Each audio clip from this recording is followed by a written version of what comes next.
If you're a college student and you're waking up with your heart already pounding and dread in your stomach, your morning anxiety is not a character flaw. It's actually your nervous system stuck in alarm mode. And over the next few minutes, I'll show you how to switch out of that panic mode and into more calm. If we've never met before, my name is Dr. Parke. I'm a psychologist who's been helping students like you since 2005, and I also taught as a psychology professor for about 10 years. So in this video, I'll be sharing 5 tips with you about how to stop that morning panic, and maybe even more importantly, I'll share with you in a way that's really calming in and of itself. So I hope you enjoy this kind of calming, peaceful live stream, and toward the end of this video, I'll also share with you what my morning routine is right now as a psychologist. So sit back, relax. If you're joining us live, feel free to type in the chat, and let's go through these tips. So tip number 1 is to wash your face. And some people say to use lukewarm water for skincare reasons. Other people say to use cold water if you need a mood boost. And my point here in helping you with your morning anxiety is not really to emphasize the temperature. So do what feels best to you in terms of the temperature. But what we're trying to do is develop a morning ritual so that your body and your brain learn that you're going to do some of these predictable things every morning. For example, wash your face. And that's going to become a trigger in a positive way. It's going to become a signal to your body and brain that you're going through your predictable, safe pattern of going from being asleep to waking up and starting your day. So a good one to start with is washing your face. Number 2, get some sunlight when you wake up. Sunlight can help by regulating our circadian rhythms. This is a very primal thing that when our eyes perceive the sun, it signals to us very naturally that we are going from the end of sleep to the start of wakefulness, the start of our day. And I understand that some of you might live in an area where you will have sunlight when you wake up. Others of you, depending on the time that you need to wake up or where you live on our, our blue globe of the earth, it might be dark. And so if you don't have the luxury of the sun when you wake up, turn on a light and just help your eyes to kind of be around that light. Don't stare into it intensely or anything like that. It's not the same as the sun, obviously, but it can help.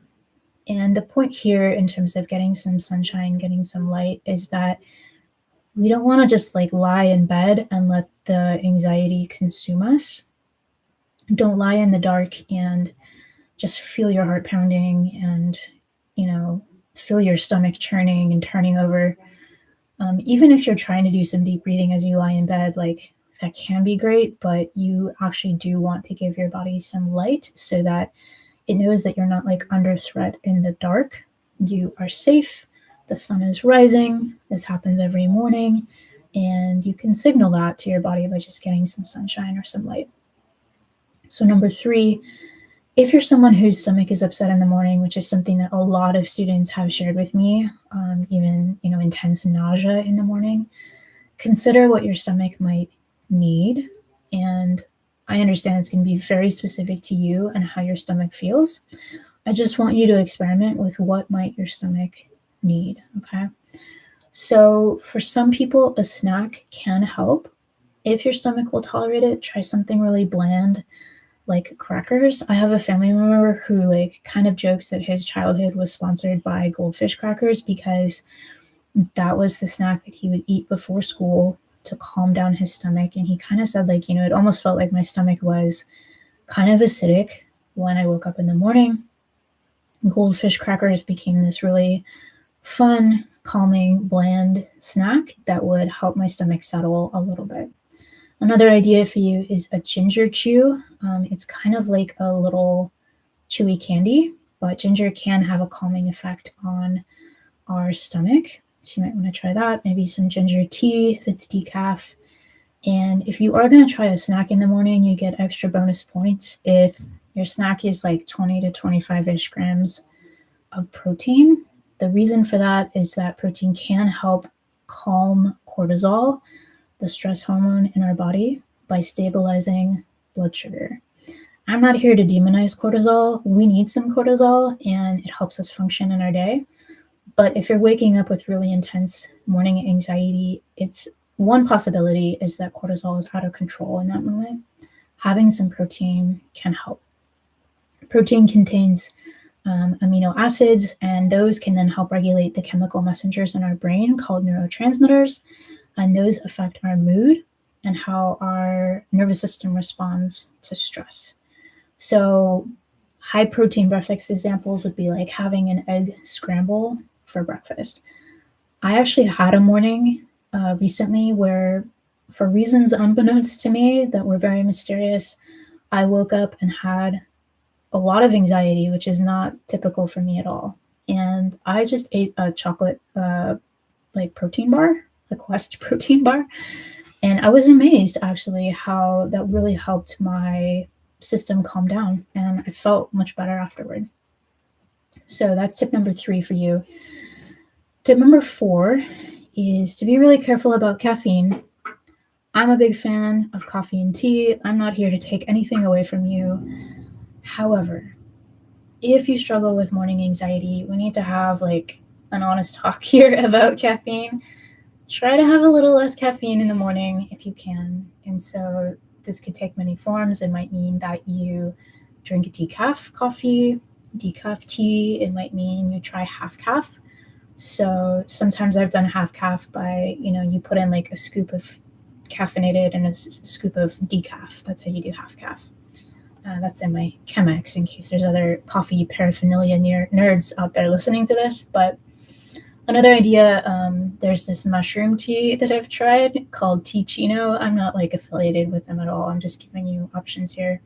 But this is like a mushroom tea that kind of closely gives you the mouthfeel of coffee and can mimic coffee and is a way of, helping regulate this a little bit. If you do want the caffeine hit in your day, what you can do is push that a little bit later in your day. Hopefully your anxiety is different than it was when you woke up if you were having really intense morning anxiety. Push the caffeine a little later in your day, as long as 2 things are true. You can have a little caffeine later in your day if it's not going to negatively affect your sleep that night, and if you don't get a big physiological reaction to caffeine. So what I mean by that is heart pounding, you feel anxious, you feel jittery, you feel irritable. I mean, I hate to tell you this, but it might mean you need to be a little more careful about the caffeine.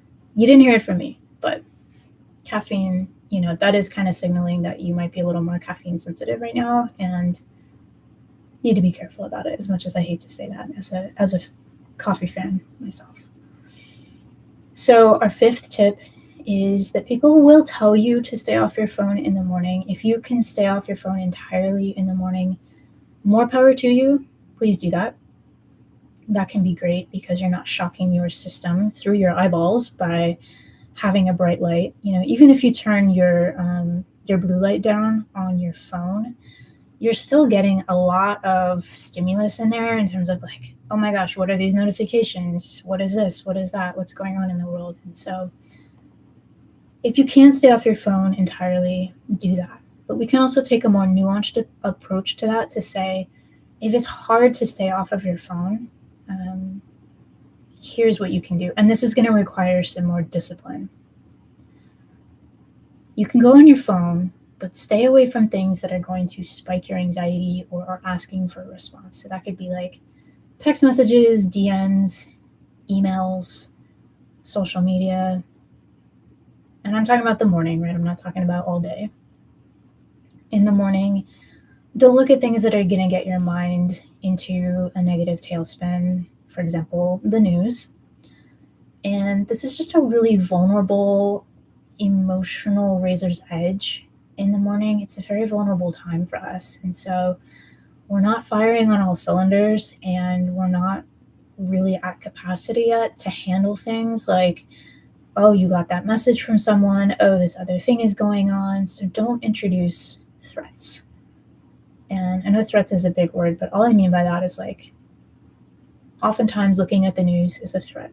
Oftentimes looking at messages that we might want to respond to can be a threat in the sense that it's demanding something from us, it's asking something from us, right? So don't introduce threats in this emotionally vulnerable time in the morning.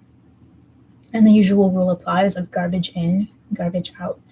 So if you're taking in garbage through your eyeballs, through your senses in the morning, that's kind of like the first thing you're putting in the engine of your body in your day, and you're going to get garbage out.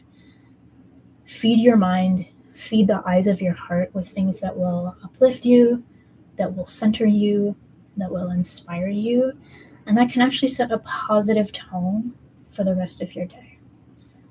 And if you need even more encouragement about that, think of it like the first things you're going to feed your eyeballs and feed your mind in the morning will become amplified, will become magnified through the rest of your day. So what tone do you want for your day? Set that tone from the moment you wake up. And if that does involve using your phone, you can do it in this, again, nuanced way, a positive way. Use your phone to meditate, use your phone to listen to an audiobook, play a calming game or a fun game, listen to relaxing music, and so on. So that's my 5th tip for you. And the point here in sharing these tips is like, this is not a magical formula. It's not like you have to do all of these things. We're not actually talking about the what here. What's more important is the why. Why you would do this, why you would look at your morning routine is that you want to create a predictable pattern for your body that's going to signal to your nervous system that you are safe and that you're gearing up to handle whatever is coming your way in your day. So it's not the what that is magical, it's the why. So you could piece together any string of routine that you want to, that works for you. And we're talking like 5 minutes. This doesn't have to be something, complicated and intense. And in fact, the more complicated and intense you make it, the less likely you are to try it and the less likely you're going to be to keep it as a routine. And by the way, I'm also not talking about trying a routine one time and then being like, it didn't work, I was still anxious. I'm talking about a sustained, concerted effort over time where, again, 5 minutes, 3 minutes, you're creating a pattern that's going to help turn the Titanic around. If your morning anxiety and morning panic is a really entrenched habit that your nervous system has, it feels like turning the Titanic around, right? Like, it feels like turning I guess I should say a cruise ship, turning a cruise ship around in the middle of the ocean. It takes a lot of time and concerted effort. And the more you do this over and over and over again in your mornings, the more that your body will be like, oh, we're doing that thing. I'm safe. I can calm down. It's okay. It's a predictable pattern that you create to signal safety to yourself. And by the way, it can change over time. So, speaking of which, my morning routine as a psychologist has changed over time. I'll show you what mine is currently. Let's see. Here's my little sticky note. It says wash face and moisturize, drink water, open curtain for sunshine, quiet time of meditation and prayer. So if it's helpful for you, just literally get out a sticky note, write down, could be 2 things, could be 3 things that you want to try as a morning routine. And as I said, this can change over time. Just experiment and see what works for you, see what doesn't work for you. Those are both equally important to learn. If you're struggling with anxiety in the morning before school, and if you're wanting more support in your life for that anxiety, please know that as a psychologist, I host an online community for college students like you who are supporting each other through this. We have live study buddy sessions, we have accountability check-ins so that you can be consistent, so that you can make progress and you can move forward. So I'll put the link to join us in the pinned comment below, and hope to see you there. I'm wishing you better, calmer, more peaceful mornings.